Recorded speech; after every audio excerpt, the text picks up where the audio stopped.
Welcome to FinGate, a learning initiative by Trade Brain. आज हम सबसे ज्यादा चर्चित एंड पॉपुलर इंडिकेटर की बात करने वाले हैं।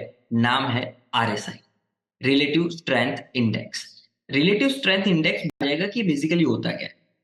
मान लीजिए कोई एक स्टॉक है जो 5 पॉइंट ऊपर जा रहा है एंड देखेंगे तो आरएसआई जो है वो 60 के ऊपर वाले जोन पे सस्टेन करने लग गया।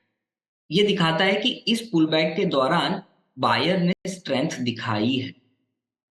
एंड देन इसके बाद जब ये गिरावट आई तो इस गिरावट के दौरान अगर आप देखेंगे आरएसआई 60 के ऊपर से जब नीचे आया 40 पे उसने सपोर्ट लिया एंड उस सपोर्ट के साथ इसमें ब्रेकआउट आया। तो आप यहीं से कहीं से जब उसने 40 पे सपोर्ट लेके बाउंस करना स्टार्ट किया, आप यहां से ही अपनी पोजीशंस को बिल्ड कर सकते हैं, अर्ली ट्रेंड रिवर्सल फाइंड कर सकते हैं, क्योंकि यहाँ पे कप पैटर्न बना।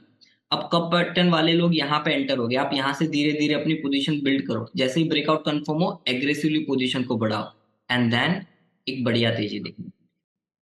तो ये वाला जो सेटअप है, जो डाइवर्जेंस वाला सेटअप है कि नीचे से ऊपर में गया 60 के ऊपर सस्टेन हुआ, फिर डिक्लाइन में 40 पे सपोर्ट लिया।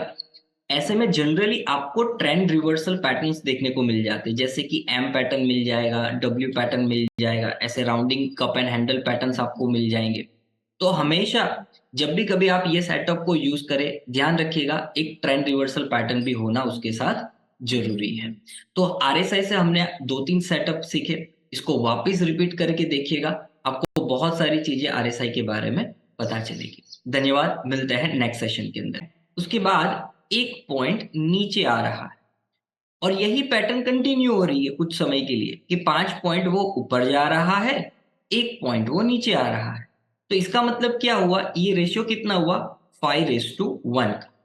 अगर आप ये 5:1 यहाँ पे वैल्यू पुट कर देंगे तो माइनस 100 डिवाइड बाय 1+5, तो ये हो जाएगा 100/6। तो इस तरीके से आपको एक वैल्यू निकल के आ जाएगी। तो यहां से आपको आरएस की एक वैल्यू डिटरमाइन हो जाएगी। तो आप इस तरीके से अलग अलग आरएस की वैल्यू देखेंगे। अब सिंपल सा फॉर्मूला है यहाँ पे कि अगर मैं 100, यहाँ पे एक एवरेज गेन के सामने एक एवरेज मतलब प्राइस 1 पॉइंट ऊपर जा रही है, 1 पॉइंट नीचे आ रही है, 1 पॉइंट ऊपर जा रही है, 1 पॉइंट नीचे आ रही है, मतलब कहीं नहीं जा रही। तो अगर वो वैल्यू डाले तो आरएस की वैल्यू कितनी आ जाएगी, 50 आ जाएगी। इसका मतलब ये हुआ कि आरएस अगर 1:1 है तो आरएसआई की जो वैल्यू है वो 50 हो जाएगी। 50 के वैल्यू पे बायर एंड सेलर दोनों की स्ट्रेंथ बेसिकली एक मोमेंटम इंडिकेटर है। वो आपको ये बताता है कि करंटली मार्केट के अंदर मोमेंटम किसके साथ है, या बायर्स के साथ मोमेंटम है, इक्वल होती है। इसलिए 50 का आरएसआई जो है वो न्यूट्रल है। हमने फॉर्मूला में देखा कि आरएसआई की वैल्यू 100 से ज्यादा नहीं हो सकती, 0 से कम नहीं हो सकती, तो इसी के बीच में आरएसआई की वैल्यू रहे। अब होता क्या है कि आरएसआई जब 50 पे होता है तो बायर एंड सेलर जो है ना बहुत अपनी कशमकश करते हैं, अपना जोर आजमाते हैं। तो कभी कभी आरएस जैसे ही 50 के ऊपर निकलता है, मतलब थोड़ा बायर स्ट्रेंथ वहां पे गेन करते हैं, तुरंत वो फिर फॉल्स ब्रेकआउट देके नीचे भी आता है। ये प्रैक्टिकली बहुत बार देखा गया। तो उसकी वजह से फिर क्या किया, यहाँ पे एक बफर जोन बना दिया गया कि आप आरएस के ऊपर 10 पॉइंट ले लो और इसके नीचे 10 पॉइंट ले लो। मतलब अगर ये 60 के ऊपर रहेगा तो ये बायर के ग्रिप में बुलिश मोमेंटम में है, और अगर ये 40 के नीचे रहेगा तो वो सेलर के ग्रिप में है। मैं बाय और सेलिंग की बात नहीं कर रहा हूं, आपको स्ट्रेंथ के बारे में पता चलता है, मोमेंटम के बारे में पता चलता है कि बायर्स के मोमेंटम में बुलिश मोमेंटम में है, बेरिश मोमेंटम में है। तो ये 60 और 40 के बीच में अगर है तो उसका मतलब है वो पॉज मोड में है, ना तेजी में है ना मंदी में है, एक साइडवेज फेज में है। तो ये मोमेंटम के बारे में आरएसआई के लेवल से आपको पता चल गया। अब जरा सोचिए, या सेलर के साथ मोमेंटम है, ये आपको बिल्कुल भी ट्रेंड के बारे में आइडिया नहीं देता है कि ट्रेंड क्या है। परंतु अगर हमें ये पता कि मार्केट के अंदर अगर 8 पॉइंट लगातार कोई स्टॉक ऊपर जा रहा है और 1 पॉइंट नीचे आ रहा है, सिर्फ 8 पॉइंट ऊपर जा रहा है और एक ही पॉइंट वो नीचे आ रहा है, ये क्या लंबे समय तक सस्टेनेबल है? आपका जवाब होगा नहीं, ये लंबे समय तक तो नहीं है। अगर मान लीजिए कोई स्टॉक जो है वो 7 पॉइंट नीचे जा रहा है और एक ही पॉइंट ऊपर आता है, फिर से वो 7 पॉइंट नीचे चला जाता है, एक ही पॉइंट ऊपर आता है, अगर ऐसा कुछ हो रहा है तो क्या वो लंबे समय के लिए पॉसिबल है? नहीं पॉसिबल है। तो यही कंडीशन हो जाती है ओवरबॉट एंड ओवरसोल्ड सिचुएशन। ऐसा कहा जाता है कि आरएसआई की वैल्यू जो है, अगर वो 80 के आसपास पहुंच जाए तो उसको ओवरबॉट कहा जाता है। अब यहाँ पे ओवरबॉट का मीनिंग मैंने आपको समझाया कि जब बहुत ज्यादा तेजी हो जाए, आपका average gain versus average loss का जो रेशियो है वो बहुत ज्यादा जब बढ़ जाता है ना, तब जाके ये होता है। बट जरा ये सोचिए, ये 8:1 से जो रेशियो है, अगर वो घट के अगर 4:1 मतलब आधा हो गया, तब भी मोमेंटम तो बुलिश की तरफ ही है, बायर की तरफ ही है, फिर भी बायर तो डोमिनेट कर ही रहे। पहले बहुत ज्यादा कर रहे थे, अब थोड़े कम कर रहे हैं। तो ये आरएसआई की वैल्यू जो है वो 80 पे ओवरबॉट मानी जाती है, वो सिर्फ और सिर्फ इसलिए क्योंकि उस शॉर्ट टर्म की पता चल जाए कि मोमेंटम किस तरफ है, और उस तरफ का अगर हम ट्रेड लेते हैं तो वहां पे विनिंग प्रोबेबिलिटी जो है वो काफी बढ़ जाती है। इसलिए बहुत ज्यादा तेजी हो गई थी। तो अगर मार्केट में बहुत ज्यादा तेजी हो गई है, उसके बाद अगर वो कंसोलिडेशन में जाता है ना, तो ये जो 80 का आरएसआई है वो घट के इस कंसोलिडेशन वाले फेज में सीधा 60 पे आ सकता है। इसलिए हम इस ओवरबॉट सिचुएशन पे रिएक्ट नहीं करते हैं। तो ध्यान से सुनिएगा, क्योंकि आप और भी ज्यादा चीज जगह पे देखेंगे तो आपको पता चलेगा ओवरबॉट जैसा कुछ होता है, ओवरसोल्ड जैसा कुछ होता है। पर मेरे आपने टेक्निकली मैंने आपको समझाया कि ये ओवरबॉट एंड ओवरसोल्ड होता क्या है। उसके साथ हम बात करते हैं ओवरसोल। तो ओवरसोल बहुत ही सिंपल सी चीज है कि ओवरसोल मतलब नियर टू द 20, जब वो पहुंच जाता है 20 के आसपास तो उसको ओवरसोल्ड माना जाता है। वो क्यों? क्योंकि बहुत ही शार्प बड़ी बड़ी रेड बार बनी होगी, बहुत ही शार्प गिरावट आई, वर्टिकल गिरावट आई होगी। उसके बाद अगर वो पहुंच गया ना, तो 20 वाला जो आरएसआई है वो बढ़ के 40-50 तक भी पहुंच सकता है, पॉज वाले मोड में भी। और आपको पता ही है ये पॉज के बाद ब्रेकडाउन आ भी सकता है। इसलिए हम ओवरबॉट ओवरसोल्ड वाले कॉन्सेप्ट को इग्नोर करेंगे, ज्यादा रिएक्ट नहीं करेंगे। आरएसआई डाइवर्जेंस, ये बहुत इंपॉर्टेंट है। आरएसआई डाइवर्जेंस में क्या होता है कि मान लीजिए आपकी प्राइस ने यहाँ पे टॉप बनाया, गिरावट दिखाई, फिर से टॉप बनाया, और फिर यहाँ पे अभी, तो आरएसआई को समझते हैं, पहले उसके ना मैथमेटिक्स को समझ लेते हैं। यहाँ पे अगर आप देखेंगे तो मैंने आरएसआई का फॉर्मूला लिखा हुआ है, गिरावट दिखा रही यहाँ पे अभी कहीं चल रही। तो ये पॉइंट ए है एंड ये पॉइंट आपका बी है। तो यहाँ पे बहुत ही क्लियर है, एविडेंट है कि हायर हाई फॉर्मेशन हुआ है। परंतु जब आप आरएसआई के लेवल को देखते हो तो आरएसआई ने ए पॉइंट पे यहाँ पे टॉप बनाया और बी पे यहाँ पे टॉप बनाया। अब इसको कहते हैं डाइवर्जेंस।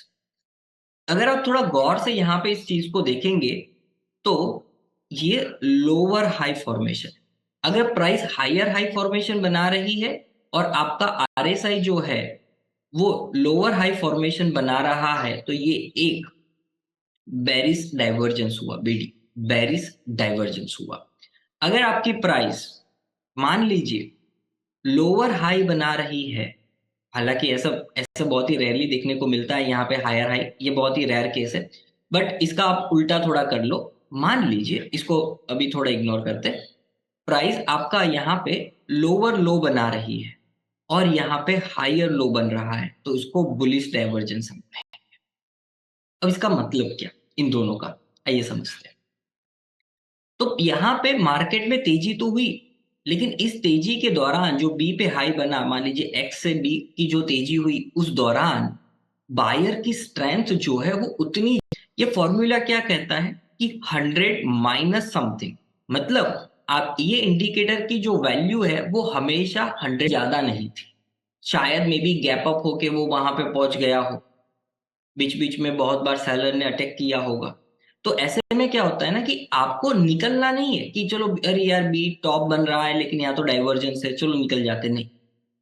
यहाँ से दो पॉसिबिलिटी हो सकती है। पॉसिबिलिटी नंबर वन कि ये थोड़ा कंसोलिडेशन में चला जाए एंड देन फिर वो अपने ट्रेंड को कंटिन्यू करे, या फिर वो गिरावट दिखा सकता है कि यहाँ से एक बड़ा करेक्शन आपको देखने को मिल जाए, क्योंकि इस वाले पे स्ट्रेंथ नहीं थी, डबल टॉप जैसा फॉर्मेशन भी आपको देखने को मिल जाए।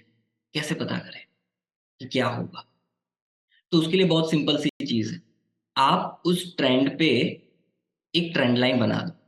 अगर डाइवर्जेंस है, ये भी एक बहुत ही सिंपल सा सेटअप है, अगर बुलिश या बेरिश डाइवर्जेंस है, उस ट्रेंड की ट्रेंड लाइन अगर टूट जाती है तो उसका मतलब यह है कि वहां पे प्राइस करेक्शन आएगा, करेक्शन बड़ा हो सकता है।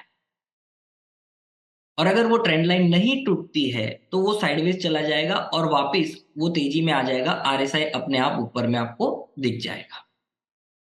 अगेन आई एम रिपीटिंग, अगर मान लीजिए, अब थोड़ा उल्टा केस लेते हैं, यहाँ पे एक लोअर लो फॉर्मेशन बना है, आरएसआई के अंदर आप क्लियरली देख रहे हो कि यहाँ पे आपको 8 से कम रहेगी, और 100 माइनस में क्या फॉर्मूला है, 100 डिवाइड बाय 1 प्लस, यहाँ पे हम इसको आरएसआई बुलिश डाइवर्जेंस देखने को मिल रहा है।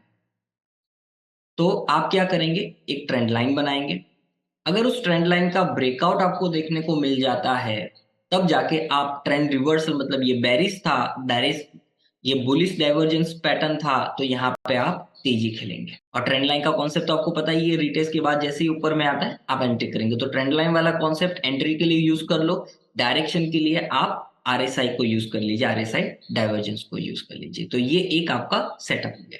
लेकिन इसके अलावा एक और सेटअप जो मैं आज आपको बताऊंगा, जिसका आप यूज कर सकते हो ऐसे ही ट्रेंड को रिवर्सल या फिर ट्रेंड कब मुड़ेगा उसको अर्ली फाइंड करने के लिए। बहुत सिंपल सा कॉन्सेप्ट है। देखिए यहाँ पे हम रेंज लेते हैं आपकी 60-40, ठीक है। अभी मार्केट के अंदर एक गिरावट चल रही है, ट्रेंड बेरिश है, तो आरएसआई का लेवल क्या होगा, आरएसआई आपका मान लीजिए 40 के नीचे चल रहा है, बेरिश होगा तो 40 के नीचे अमूमन आपको देखने को मिलेगा। फिर क्या होता है कि प्राइस के अंदर गिरावट के बाद एक पुल बैक आता है, लेट्स कॉल ए पॉइंट से लेके बी पॉइंट का पुल बैक।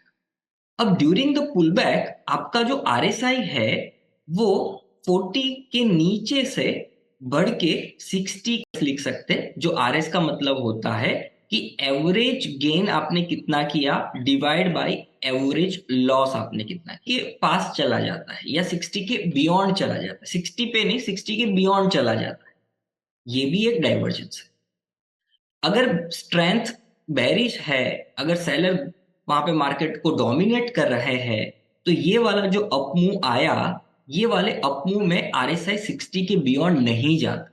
बट ये वाले में क्या है कि शायद बायर ने बहुत ज्यादा स्ट्रेंथ दिखाई है, सो इन दिस केस क्या होगा, जब ये वापस गिरेगा ना, तो ये शायद हायर लो या इक्वल लो बना के फिर ट्रेंड रिवर्सल दिखा सकता है। तो ऐसे में होगा ये कि नेक्स्ट टाइम आरएसआई 60 पे सपोर्ट ले सकता है, या फिर अगर वो 40 पे आता है तो वो 40 पे सपोर्ट ले सकता है, और फिर यहां से आपका ट्रेंड रिवर्स हो सकता है। तो जब भी कभी आप देखिए कि पुल बैक के दौरान आपका आरएसआई 60 के बियॉन्ड चला जाए या फिर 40 के नीचे चला जाए, तो ये भी एक डाइवर्जेंस का काम करेंगे और वहां से एक बढ़िया ट्रेड आपको मिलेगा। तो एक एग्जांपल के द्वारा इसको समझते ही सेटअप को अच्छे से आपको समझ में आएगा। आरएसआई कुछ इस तरीके से दिखता है। मैं भी आपको बताऊंगा कि आरएसआई को सेटिंग के कैसे यूज करना है। ये देखिए निफ्टी का है चार्ट, 5 मिनट के टाइम फ्रेम का चार्ट। अगर आप गौर करेंगे तो देखिए, इसको सरल भाषा में सिखाता हूँ। हालांकि अभी जो मैं आपको बताने वाला हूँ वो गलत है, लेकिन समझने के लिए सही, वहां से आपको समझ में आ आरएसआई आराम से 60 के ऊपर चल रहा था, लोअर टॉप फॉर्मेशन बना, आप देख सकते हैं एम पैटर्न बनी। एंड यहाँ पे एक और चीज आपको ध्यान में रखनी है, आरएसआई 60 के ऊपर था, आया, अब वही 16 पे उसने रेजिस्टेंस ले लिया, ये पुल बैक के दौरान वो 60 के ऊपर नहीं गया। तो ये भी एक बहुत बढ़िया सेटअप है कि जब भी कभी प्राइस 60 के ऊपर से आती है फिर 60 को क्रॉस नहीं कर पाती है, चांसेस है गिरेगी। अगर प्राइस नीचे से आती है, ऊपर में 40 पे सपोर्ट लेती है, तो वो ऊपर जाएगी। तो लास्ट अभी जो हमने पढ़ा उसके अंदर ये चीज और ऐड कर दीजिए। तो यहाँ पे अगर आप देखेंगे बढ़िया सेटअप बना, लोअर और 60 का रेजिस्टेंस एंड तेजी से प्राइस यहाँ पे गिरी। अब बात करते हैं नेक्स्ट वाले सेटअप पे। अभी जो मैंने आपको सेटअप बताया वो सेटअप, अब चाहो तो मूविंग एवरेज का भी यहाँ पे यूज कर सकते हैं। ये देखिए एक और चीज कि सपोर्ट एंड रेजिस्टेंस हमेशा एक जोन की तरह काम करता है, इसलिए यहाँ पे बॉक्स ड्रॉ किया गया है। अगर आप देखेंगे तो आरएसआई आराम से कंफर्टेबली ट्रेड कर रहा था, कहाँ पे, बिलो द 40। फिर उसके बाद यहाँ पे एक पुल बैक जनरेट हुआ। ड्यूरिंग दैट पुल बैक अगर आप